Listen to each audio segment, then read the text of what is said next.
ရောမြည့်ရဲ့အရန်ချစ်စရာကောင်းတဲ့မိသားစုလေးပဲဖြစ်ပါတယ်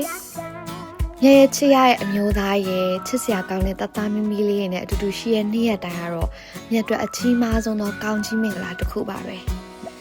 စမ်းကက်ဆက်လေးကိုစောက်တယ်လို့မျိုးပေါ့နော်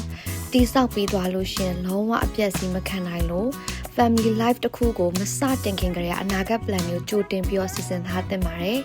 အဲ့အတွက် family life ကိုစဖို့အဆင်သင့်ဖြစ်နေပြီလား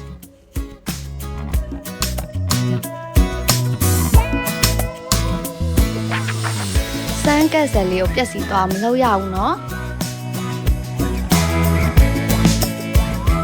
မိသားစုတစ်ခုစပြီဆိုတာနဲ့တသားမီမီလေးတွေယူဖို့အသင့်တော်ဆုံးအသက်ပိုင်းခြားပြီးရှိပြီမဲ့အစအရာရာအစင်းသစ်ဖြစ်မှကလေးယူတာအကောင်းဆုံးပါပဲခေတ်ရည်စည်းကြောင်ပြောင်းလဲလာတာနဲ့အမျှသားဆက်ချကျမ်းမာရေးနဲ့မိသားစုစီမံကိန်းကပုံပွင့်လင်းလင်းတိုင်ပင်ဆွေးနွေးတဲ့အရာပါအစင်သင့်ဖြစ်ပြီလားအမျိုးသမီးလေးတွေအားလုံးရဲ့ရွေးချယ်မှုတိုင်းအတွက်လေဒီယာနေပြီးတော့မှနှစ်ရှည်နှစ်တိုသားဆက်ကြ plan တွေရှိပါတယ်လေဒီယာမှာဆိုလို့ရှိရင် emergency pill နေ့စဉ်တောက်သုံးတဲ့ဆေး3လခန့်နဲ့ထိုးဆေးရှိရဲ့4နှစ်ခန့်နဲ့လက်မောင်းနဲ့ထဲတဲ့ပစ္စည်းပြီးတော့ဟော်မုန်းလုံးဝမပါတဲ့တအိမ်နဲ့ထဲတဲ့ဂျင်းနီပစ္စည်းဆိုပြီးတော့ရှိပါတယ်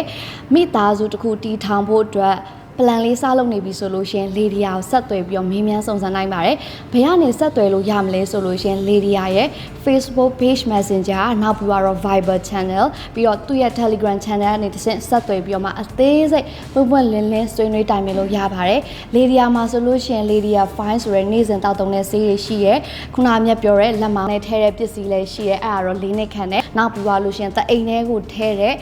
ဂျင်းနီပစ္စည်းဆိုပြီးတော့ဟော်မုန်းလုံးဝမပါတဲ့သားဆက်ချတဲ့နီလန်တွေအများကြီးရှိပါတယ်။ကြောင့်မလို့ဒီခုနမြတ်ပြောသူမိသားစု plan စဖို့စဉ်းစားတဲ့သူတိုင်းအတွက်လေဒီယာမှာပွင့်လင်းလင်းဆွေးနွေးပြီးတော့တိုင်ပင်လို့ရပါတယ်ရှင်။